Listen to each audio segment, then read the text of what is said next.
আম্মা আম্মা শিবলি আম্মা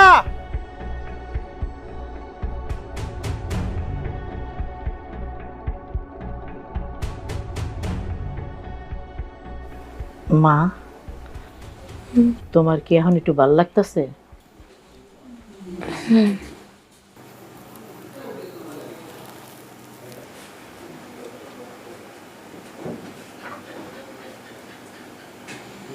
উনি কই? তোমার লেগে ডাক্তার আনতে গেছে।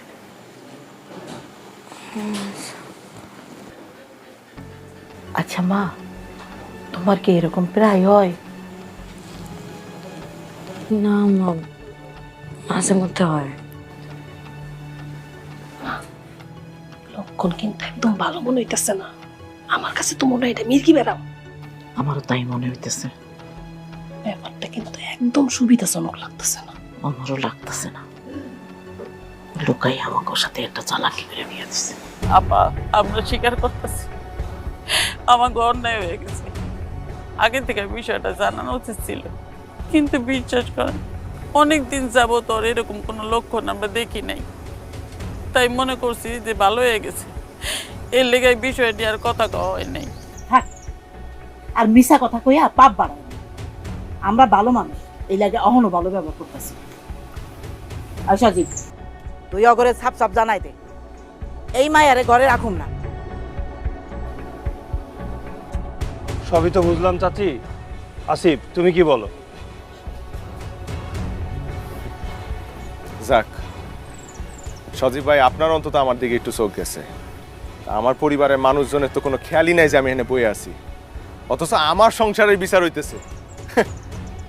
আমার মতামত নেওয়ার প্রয়োজন কেউ মনেই করতেছে না। তোর আবার কিসের মতামত?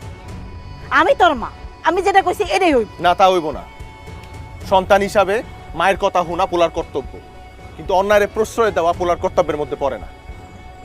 আর এনে কি এর বিচার হইতেছে? এমন একটা রোগ যেটা তো ওর হাতেই নাই, আল্লাহ দিছে ওরে। এটার লেগে ওরে কেন আমরা দোষী বানাইতেছি? ওর তো কোনো দোষ নাই এখানে। এমন হইতো ও অপরাধ করছে, অন্য একটা পোলার লগে হাত ধরে ভাইগা গেছে, নাকি আমার লগে বেইমানি করছে, কিছুই তো করে নাই। তাইলে কি আমি ওরে ছাইড়া দিমু? বিচার সালিশ লয়ে বইছে। সবচেয়ে বড় কথা, আল্লাহ ওরে আমার কপালে লিখছে। যদি আমার সংসার করতে হয়, আমি ওর লগেই সংসার করব, কারণ আমি ওর অনেক ভালোবাসি।